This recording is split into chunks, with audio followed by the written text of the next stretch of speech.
Já dizia o ditado: quem tem um amigo tem tudo. O que esperar de uma amizade?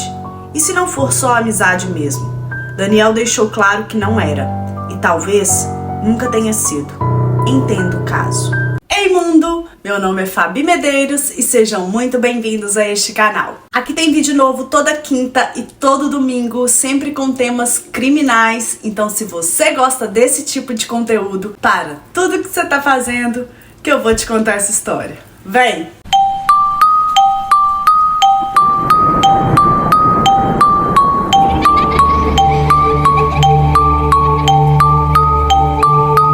O caso de hoje se passou em Blumenau em 2007. Desde já eu peço que, se você for sensível a esse tipo de conteúdo, então você assista um outro vídeo do canal, porque esse caso, gente, ele foi extremamente brutal. Então eu não quero chocar ninguém de forma alguma. A intenção aqui é somente narrar os fatos e como as coisas aconteceram. Mas infelizmente, diante da brutalidade que foi esse caso, eu preciso deixar esse aviso antes. Bom, então eram dois amigos, o Gabriel Kur e o Daniel Petri.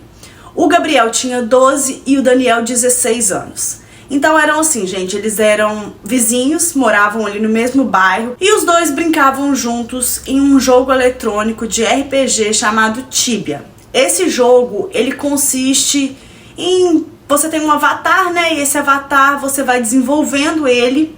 Então ele vai passando a ter poderes, né, descobrindo tesouros e desvendando as coisas ali do jogo. Então parece que tem uma moeda, são os créditos do jogo. E um jogador pode emprestar, né, moedas virtuais para o outro. E foi exatamente isso que aconteceu. Mas antes de adentrar nesse ponto, deixa eu descrever um pouquinho como que era o Gabriel e como que era o Daniel. O Gabriel, gente, ele era um menino de 12 anos muito tranquilo, muito quietinho, muito na dele, muito bonzinho. Já o Gabriel, ele era um menino de 16 anos, ele já tinha tido vários problemas, assim, em outras escolas, com a família, né? Os próprios pais tinham noção de que ele era um garoto problemático.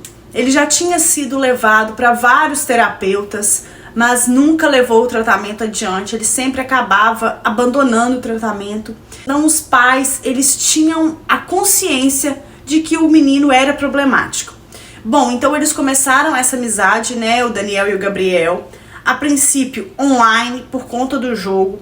E aí viram que eram vizinhos, isso foi se estreitando. Então tanto o Daniel vivia na casa do Gabriel, como o Gabriel também vivia na casa do Daniel. O Daniel, então, tinha emprestado essas moedas, né, esses créditos para o jogo, e resolveu cobrá-las.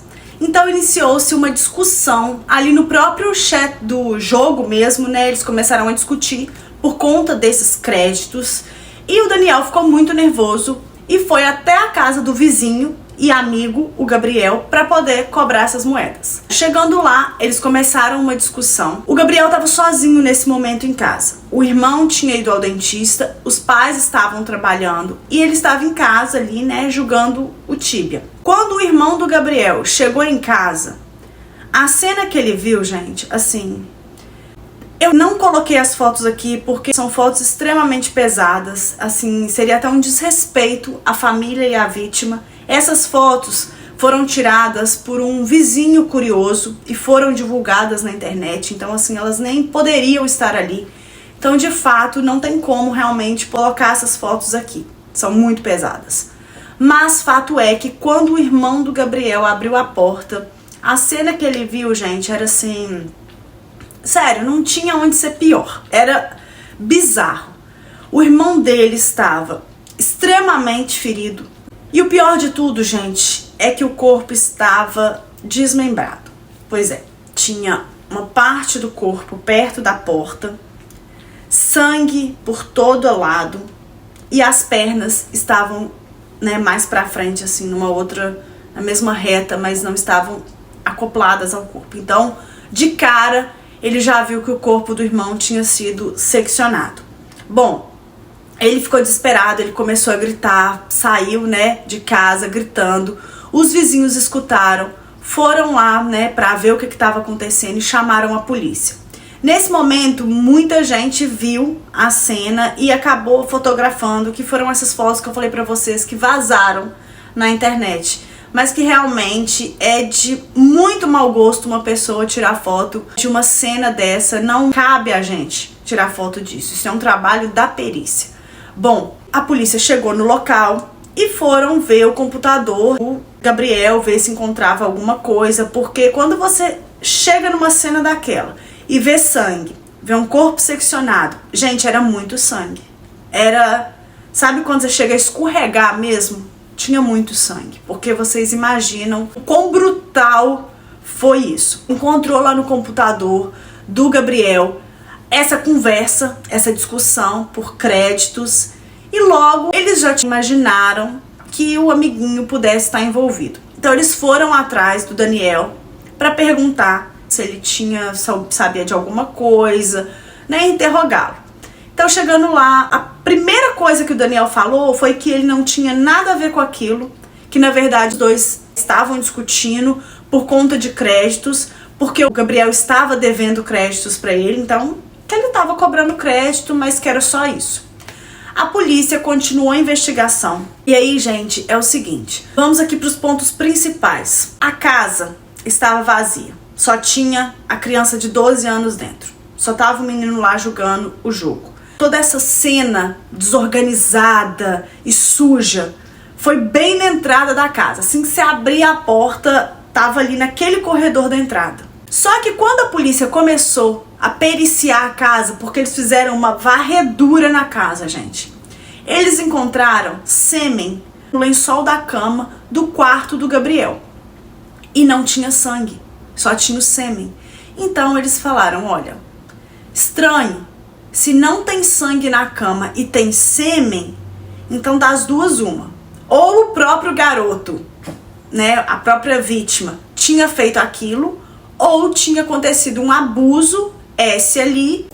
Fizeram os testes, concluíram que o sêmen era do Daniel Petri, tinha havido ali um abuso. Começaram a investigar mais. E a situação era a seguinte, gente. A maior parte do corpo estava próximo à porta. Só que a folha da porta era só sangue.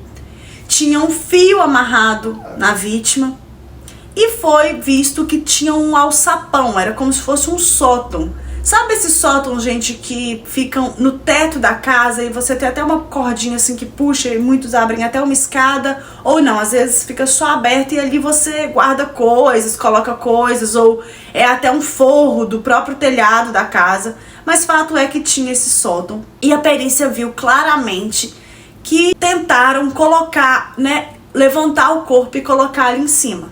Porque toda a porta, toda a folha da porta estava coberta de sangue, marcas de sangue que eram visíveis, que tinha arrastado alguma coisa por ali. Bom, então eles chegaram pro Daniel de novo e falaram, olha, foi encontrado sêmen no local e é seu. E ele falou, olha, não fui eu não fiz isso, eu não sou homossexual. Então ficou muito ruim essa fala dele, porque assim, a gente tá falando de uma vítima, de um corpo que foi desmembrado, e o cara tava preocupado se ele ia ser visto ou não como homossexual. Isso não era de fato, gente, um problema. O maior problema era tudo que tinha gerado, tudo que ele tinha feito com aquele garoto e toda a cena que ele deixou, que era assim, digna de filme de terror. A polícia então levou o Daniel e falou, olha, nós temos essas provas. Tem o sêmen, tem aqui todas as evidências, tudo que você fez. A gente quer entender por que isso aconteceu e como que isso aconteceu. Então, na versão do Daniel Petri, gente, foi o seguinte, ele chegou na casa do amigo, os dois começaram a discutir por conta dessas moedas, ele ficou muito nervoso, partiram para uma briga ali corporal, ele acabou usando um arame, segundo ele, para esganar o amigo, porém, ele, depois daquilo ali, que o menino já estava desmaiado, ele precisava sumir com o corpo. Então, ele teve a brilhante ideia de colocar nesse sótão que eu falei com vocês, que era acima da porta. Mas o corpo estava muito pesado, ele não conseguiu puxar, porque um corpo inerte é muito mais pesado. Então ele não conseguiu puxar esse corpo, né, com esses arames que ele disse. então é melhor cortar, porque aí vai ficar mais leve e eu vou conseguir. Então, gente, nesse momento ele pegou uma faca na própria casa. Ele não tinha levado nada. Isso tudo, gente, foi decidido, pelo que parece, ali no momento. Uma vez o corpo desmaiado, porque até então o Gabriel não estava morto, ele me pegou, gente, uma serra de mão, sabe? Aquele arco de serra. E uma faca. E com esse material, ele resolveu seccionar o garoto. Então ele fez um corte, gente, de fora a fora, na altura da pelvis. Depois que ele fez isso, ele tentou novamente subir com o corpo, mas ele viu que ele não ia conseguir, estava escorregadio, né, porque sangue é viscoso, então escorrega muito. E aí ele desistiu e deixou aquilo pra lá, foi embora, deixando a cena nesse estado caótico que eu mencionei pra vocês. Essa é a versão do Daniel Petri. Já a versão da perícia, depois, né, de colhido vários materiais e feito análise na casa, em toda a cena do crime, porque a cena, gente, por si só, pra quem é um perito profissional, a cena já falava. Pra gente é muito brutal, né, que somos leigos, a gente não mexe com isso no nosso dia a dia. Mas pra uma pessoa que tem experiência, que lida, que é o trabalho dela, quando ela pega uma cena desse jeito, aquela cena ali pra ela, entre 600 mil aspas, é maravilhosa. Porque ali já tem todas as respostas que ela precisa. Então, quando a perícia começou a fazer toda essa varredura, eles viram que houve... Olha, gente, é complicado, tá? É muito pesado. A versão da perícia ele chegou na casa, a discussão realmente, de fato, pelos créditos, existiu. Porém, a motivação do Daniel não eram as moedas. Era realmente abusar do amigo. Então ele foi para essa casa. Tudo indica que ele esperou que não tivesse ninguém em casa. Foi no dia 23 de julho de 2007. Ele foi na casa do amigo, abusou do amigo. Segundo a perícia, tem marcas, né, de que o Gabriel tentou se defender. Então ele não estava nem um pouco consentindo com aquilo. Então foi abuso mesmo, na própria cama dele. Então ele deixou o sêmen. A impressão que se tem é que o Gabriel, já ferido, né, demonstrou, olha, eu vou contar pra minha mãe, eu vou falar alguma coisa, isso não vai ficar assim. Reagiu, porque é um ser humano. E nesse momento, o Daniel, para poder, como quem diz, calar a boca do amigo, resolveu fazer o que fez. Então foi sim esganadura. Parece que com as próprias mãos mesmo, ele esganou o amigo dele. O amigo caiu desmaiado. Ele ainda estava vivo, gente, quando o Daniel começou a seccioná-lo. Ele estava desmaiado, mas por conta da dor, né? Vocês imaginam? Ele gritou. Isso parece que aumentou ainda mais. Infelizmente, sim, gente. Tem gente que gosta disso. Então, assim, aumentou a libido ali. Ele escutou o amigo dele gritando e decidiu continuar cortando. Não é fácil você desmembrar um corpo. Assim, eu, né, tive algum contato na época da faculdade.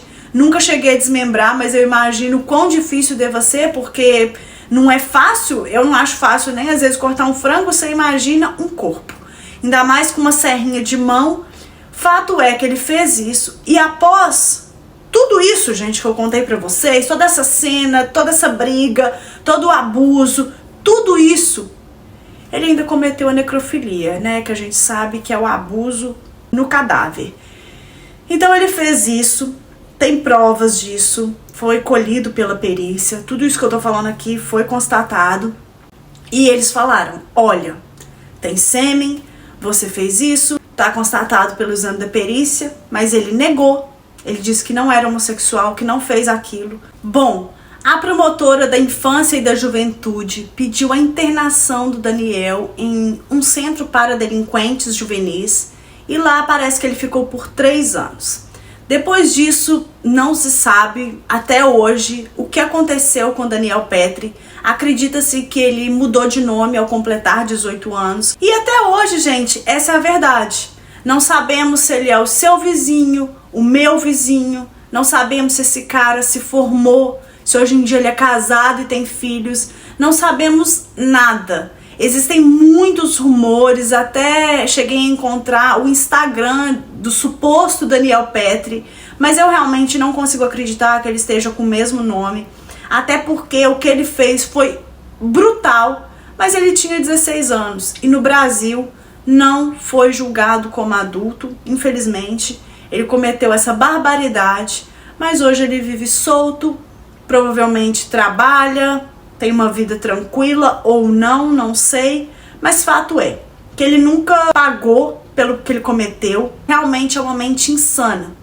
Então esse cara hoje, ele provavelmente está aí vivo, feliz, livre. Não sei se está em Blumenau, acredito que não. A família se mudou depois de tudo isso e ele nunca pagou por esse crime. Eu fico muito triste porque mais uma vez uma criança foi vítima tanto de abuso como de um crime bárbaro desse que não fez o menor sentido. O irmão, se Deus não abençoou, tem esse trauma até hoje, porque é uma cena, pelas fotos que eu vi, gente, porque a gente tem que ver essas fotos para contar o caso, é monstruoso. É de uma insensatez, de uma loucura, de uma falta de amor, assim. Realmente é uma pessoa desprovida de sentimentos para fazer aquilo. Não tem como, não tem como. Bom, esse foi o caso de hoje, eu espero que vocês tenham gostado. Se você gostou, por favor, deixa seu like, se inscreva nesse canal, que é muito importante, ajuda bastante a engajar. Redes sociais para quem quiser me seguir por lá. E é isso, gente. A gente se encontra então num próximo vídeo. Fui!